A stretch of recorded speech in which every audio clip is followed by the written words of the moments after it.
ಕರಾವಳಿ ಭಾಗದಲ್ಲಿ ಇತ್ತೀಚೆಗೆ ಜೀರ್ಣೋದ್ಧಾರಗೊಂಡು ಅದ್ಭುತ ವಿನ್ಯಾಸದ ಮೂಲಕ ಸಾವಿರಾರು ಭಕ್ತರನ್ನ ತನ್ನೆಡೆಗೆ ಸೆಳೆಯುವ ಉಚ್ಚಿಲದ ಮಹಾಲಕ್ಷ್ಮಿ ಸನ್ನಿಧಿಯಲ್ಲಿ ಈ ಬಾರಿ ದಸರಾ ಉತ್ಸವ ಅತ್ಯಂತ ವಿಜೃಂಭಣೆಯಿಂದ ನಡೆಯಲಿದೆ.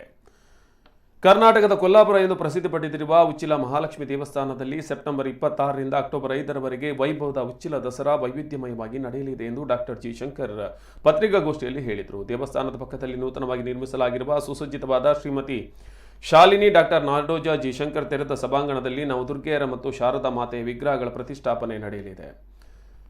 ಅಕ್ಟೋಬರ್ 5ರಂದು ವೈಭವದ ವಿಸರ್ಜನಾ ಶೋಭಾಯಾತ್ರೆ ನಡೆಯಲಿದ್ದು ಉಚ್ಚಿಲದಿಂದ ಹೆಜಮಾಡಿಯಿಂದ ಪಡುಬಿದ್ರಿ ಉಚ್ಚಿಲ ಮಾರ್ಗವಾಗಿ ಕುಪ್ಪಲಂಗಡಿ ಬೀಚ್ನಲ್ಲಿ ವಿಗ್ರಹ ಜಲಸ್ತಂಭನಗೊಳ್ಳಲಿದೆ. ಇದೇ ಸಂದರ್ಭದಲ್ಲಿ 10,000 ಮಹಿಳೆಯರಿಂದ ಏಕಕಾಲದಲ್ಲಿ ಸಾಮೂಹಿಕ ಗಂಗಾರತಿ ನಡೆಯಲಿದೆ ಎಂದು ತಿಳಿಸಿದರು. ಅಲ್ಲದೆ ಬೃಹತ್ ಮೆರವಣಿಗೆ ನಡೆಯಲಿದ್ದು ಸುಮಾರು 100 ಟ್ಯಾಬ್ಲೋಗಳು ಭಾಗವಹಿಸಲಿವೆ. ಅದೇ ರೀತಿಯಾಗಿ ಪ್ರತಿದಿನವೂ ವೈವಿಧ್ಯಮಯ ಸಾಂಸ್ಕೃತಿಕ ಕಾರ್ಯಕ್ರಮಗಳು ಹಾಗೂ ಧಾರ್ಮಿಕ ಕಾರ್ಯಕ್ರಮಗಳು ಈ ಸಂದರ್ಭದಲ್ಲಿ ನಡೆಯಲಿವೆ ಎಂದು ನಾಡೋಜ ಜಿ ಶಂಕರ್ ತಿಳಿಸಿದರು.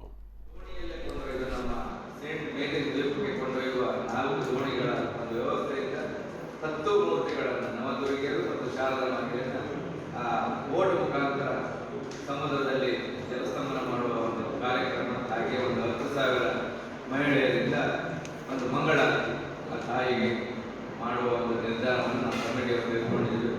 ಅಲ್ಲಲ್ಲಿ ಒಂದು ಸಂಗೀತ ಕಾರ್ಯಕ್ರಮವನ್ನು ಇವತ್ತು ಉಚ್ಚಿಲದಿಂದ 4-5 ಗಂಟೆ ಹೊರಟ್ರೆ ಯಜಮಾನಿಯಲ್ಲಿ ಒಂದು ಸಂಗೀತ ಕಾರ್ಯಕ್ರಮ, ಹಾಗೆ ಹುಲಿವೇಷ ಕುಣಿತ,